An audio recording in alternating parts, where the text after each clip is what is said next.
So, good morning mga kapare ko.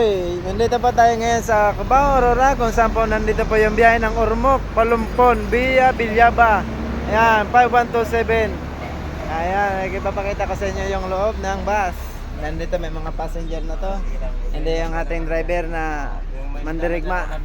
Ayan, yung mga pasahero ng DLTV o biyaheng Bisaya, Palumpon, Ormoc. Alright. Shoutout dito kay nanay at tatay. Alright. Dito sa ating driver na si Mr. Fortes. Ito yung biyahe ng 10:01. Ito yung ating driver na si Mr. Misa and then Fortes. Yan, Flores pala, Flores. Yan, sorry. Yan, biyaheng biyaheng Silago, Tacloban. Yan po, 10:01. Papakita ko yung loob ng bus na to. 10:01. Yan. Ito po yung bus ng 10:01. Ito yung ganda ng loob ng 10:01 mga idol. Ayan o. Dito po ipapakita ko sa inyo. Ito po ay 49 seater mga idol. Ang lamig ng aircon nito 10:01. RM to RM. Yan mga idol. Ang ganda nito, airbag. Ito yung mga dashboard, yung TV. Ito yung dashboard nila. Yan mga idol o. Ang ganda ng unit na to mga idol. Driver Mesa. Yan. Yung ating driver dito sa 10:01. Biyaheng Silago 10:01. So ayan, nandito po. Yan po yung terminal ng Partas Terminal. Yan mga idol oh. Papakita ko sa inyo. Tapat po yan. Yan po Partas. Ito yung LRT3. Yan. Dito lang po kami sa Aurora, Cubao. Alright.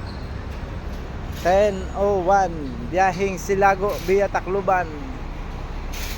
So mga idol, nandito po yung schedule ng bus na yan. Ayan po, 10:01 BC10 9:30 AM Silago via Tacloban mga idol. Ang kasunod niyan 10 AM Palapag via Tacloban via Katarman, Borongan Giwan pang alas 11, Rawis Katarman pang alas 12, Buntok via Baybay Maasin, and Ormoc Palumpon via Isabel. Yan o, Ormoc Palumpon via Villaba. Ito lang po yung BC1 BS1 ang mayroong CR. 41 seater lang yung mga idol. Alright. So yan na mga idol.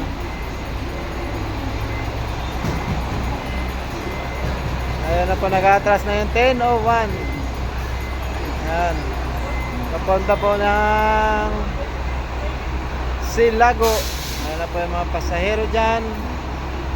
Alright. Pipila na, maglo-loading na po siya ngayon. Lo-loading na yung RM 10:01. Ayan po mga idol oh. Ayan na po yung 10:01 BS10 via Silago.